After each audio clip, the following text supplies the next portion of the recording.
Today's topic is something we see a lot, and it's around non-competes.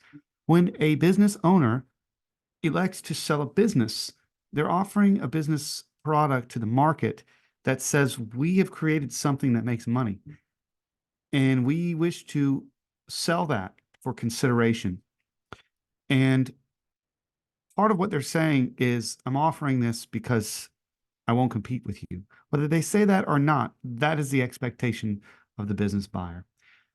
We like to have these conversations with business owners and document them as such, so there's no confusion, because we do know that once we find the buyer and they agree to pay said price for the business, that they will basically not want to compete with the owner. The owner is a threat. If you're a business owner, you've created something that makes money and someone's paying for you to sell it to them. In a way, they're saying, I'm paying for you to go away. I view you as a threat. I'm using hyperbole here, but imagine Joe's hot dog shack, fictitious business, sells to Bob to buy Joe's hot dog shack.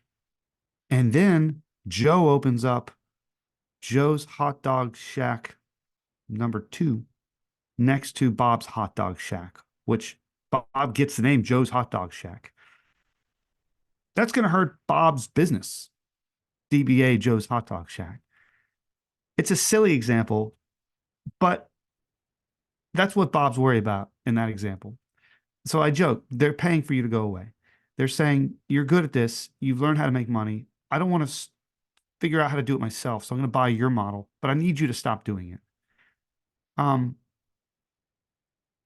Here's what this means to you, business owner.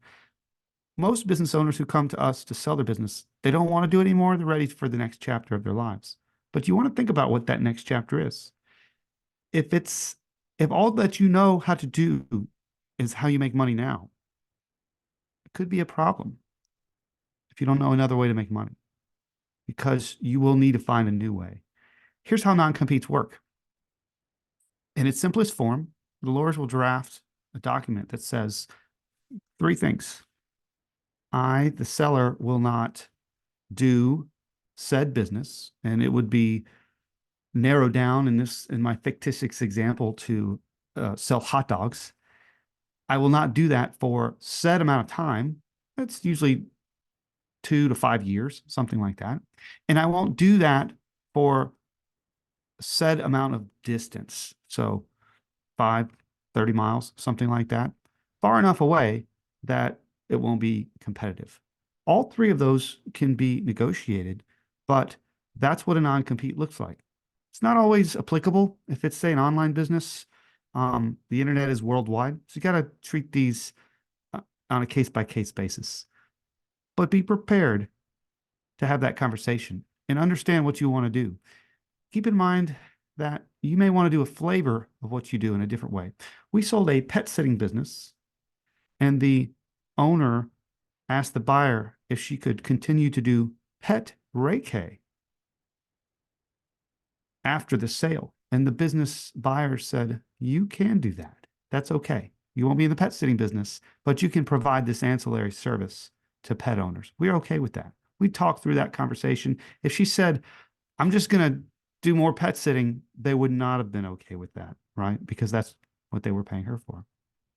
So the only other flavor of this is to consider if you have minority partners.